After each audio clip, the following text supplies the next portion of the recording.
Okay, so let me ask you. You said something recently that was quite provocative. You said that China was winning the AI race, the AI competition. I know that you've got a powerful, competitor in Huawei, and Huawei has a lot of advantages you don't have. Why don't you describe this? In March 2026, an engineer walked onto a stage in Shenzhen and held up a single card, small enough to fit in one hand. Then he said the number out loud: 1.56 petaflops. If that means nothing to you, here's the translation. That is roughly 1.5 quadrillion AI calculations every second, about the muscle of 150 high-end laptops, compressed into a slab of hardware the size of a paperback book. And according to Huawei, that single card is close to 3 times more powerful than the best AI chip the company was previously able to get its hands on for the Chinese market. But the performance number, as wild as it sounds, is not actually the story. Competition. Are we really losing? It was a very good headline. It was a great headline, yeah. And it apparently caught a lot of attention. As you know, with headlines, the disclaimer part, the foundation part, was left out of the headline. The story is what's hiding underneath that chip, and why it just exposed a weakness in the most dominant company in artificial intelligence that almost nobody was talking about out loud. Because for years, one company has effectively owned AI. Not most of it, almost all of it. And the assumption everyone made was that its position was untouchable, that there was simply no way around it. This chip is the first real crack in that assumption. By the end of this video, you'll understand exactly what it does, how it was built when every rule said it couldn't be, and why the part that should make Nvidia nervous isn't the speed at all. Let's get into it. To understand why this matters, you first have to understand the chip this thing was designed to kill. When export restrictions tightened on advanced semiconductors heading into China, Nvidia, the company that supplies the overwhelming majority of the world's AI chips, was put in an awkward position.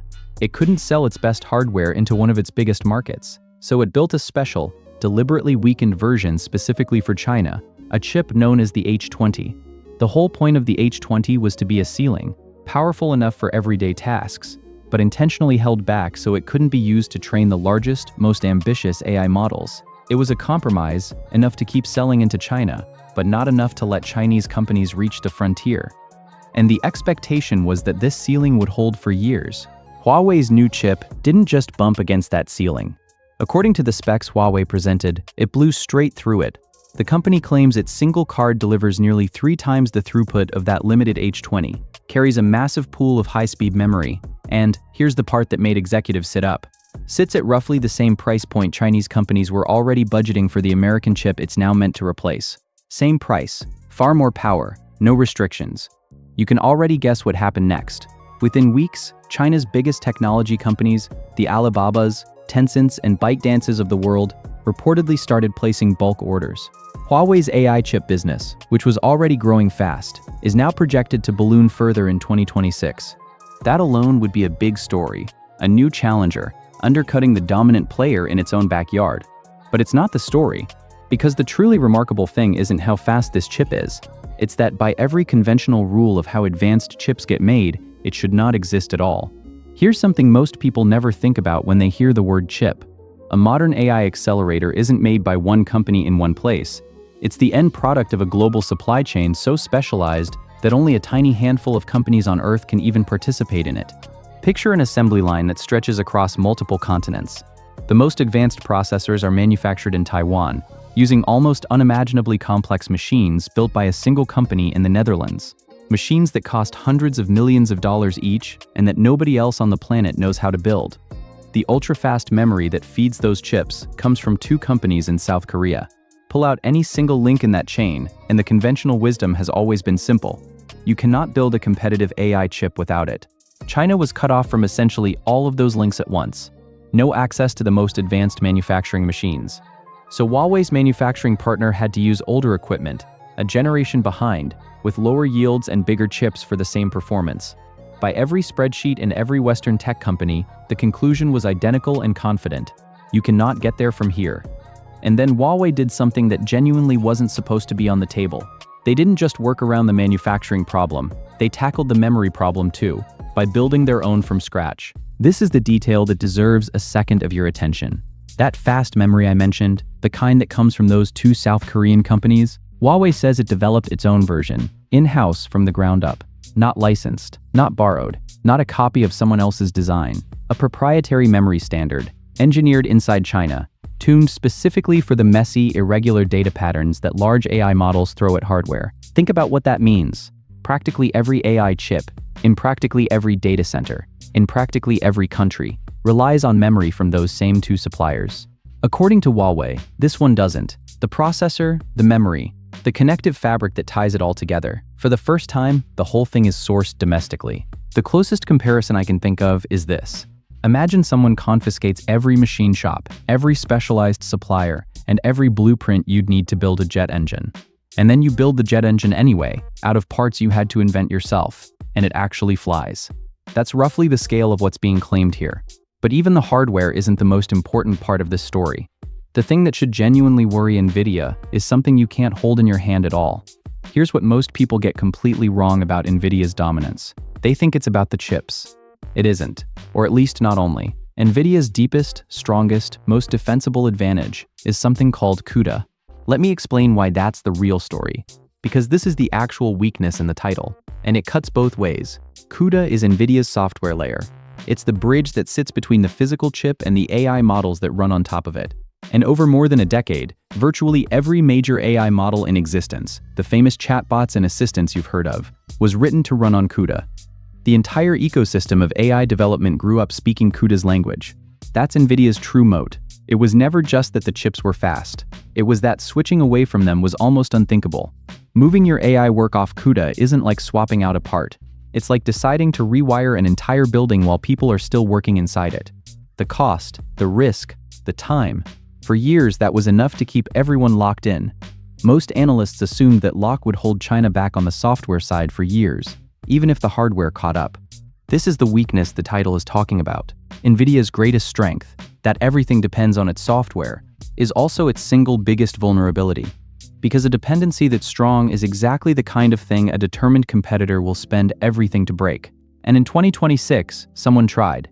A Chinese AI company released a new frontier-class model and made a striking claim about it, that it was built with no Nvidia dependency anywhere in its stack, not trained on Nvidia chips, not optimized for CUDA. Instead, its engineers reportedly spent months rewriting the deepest, most technical layers of their software to run natively on Huawei's hardware, using Huawei's own alternative to CUDA. If that holds up the way it's described, it's genuinely significant, because it means the unthinkable rewiring job, the one everyone assumed was too painful to ever attempt, somebody just attempted it. And the building still had the lights on at the end. Now step back and look at the whole picture, because this is where it stops being about a single product. Stack it up. The chip is domestically made. The memory is domestically developed. The software framework that runs it is domestically built. And now a frontier AI model has reportedly been trained and deployed on top of all of it. For the first time, you have a complete AI system, from the raw silicon all the way up to the finished model, built without relying on the usual handful of irreplaceable suppliers. That's the thing that's actually new here. Not a chip, a whole parallel ecosystem. And the numbers around Nvidia's position in China tell the other half of the story. The company's chief executive himself has acknowledged that its sales into China effectively collapsed, going from dominating the market to almost nothing in a remarkably short window. That's not a rumor or a projection. That's the company's own leadership, describing a market worth tens of billions of dollars largely slipping away, and being candid that it may not come back. Here's the irony at the center of all this, and it's worth sitting with. The restrictions were designed to do one specific thing: slow China's AI progress by cutting off the tools, the memory, and the chips. The logic seemed airtight: no advanced hardware, no advanced AI. What appears to have happened is closer to the opposite. In a span of roughly 18 months, the world's largest AI chip market went from near total reliance on Nvidia to building a homegrown alternative across the entire stack. Not because any restriction was lifted, but precisely because it wasn't. Every barrier that was meant to be a wall ended up functioning more like a blueprint. It told Chinese companies exactly which capabilities they had to develop themselves, and gave them an enormous guaranteed domestic market to sell into once they did. That's a pattern worth recognizing because it shows up again and again in the history of technology.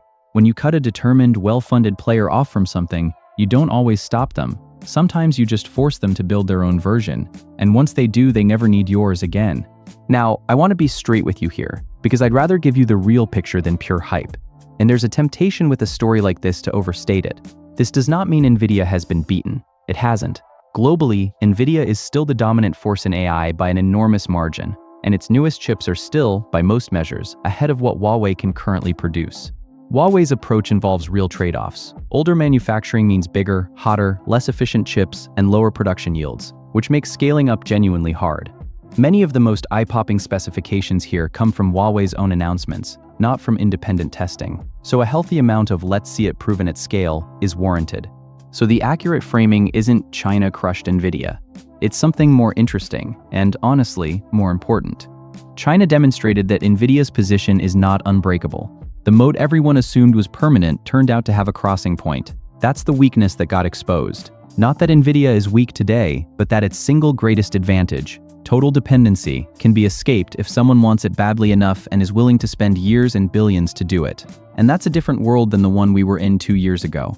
2 years ago, there was one AI hardware ecosystem, and everyone lived in it. Now there appear to be two, one centered on Nvidia, one centered on Huawei, developing in parallel on opposite sides of the Pacific. And the gap between them, which was supposed to be widening, looks like it might actually be narrowing. Zoom all the way out, and here's why this matters beyond the corporate scoreboard. AI is rapidly becoming the foundation that everything else runs on. The models behind search, software, medicine, science, defense, and the tools millions of people now use every day. And the hardware those models run on is the foundation beneath that foundation. Whoever controls the chips and the software ecosystem effectively sets the terms for the entire industry built on top. For the last decade, that control was concentrated in one place, with one company. A single ecosystem, a single set of rules, a single point of dependency for the whole world. What this chip represents, whatever you think of the politics around it, is the emergence of a genuine second option. And in technology, a second option changes everything. It drives competition. It pushes prices down. It forces the incumbent to move faster. And it means no single company gets to dictate the future entirely on its own terms. That's the real headline. Not that one chip is fast, but that the most locked in, most dependent corner of the entire tech world just proved it has an exit, and somebody walked through it. Here's my honest opinion, for what it's worth.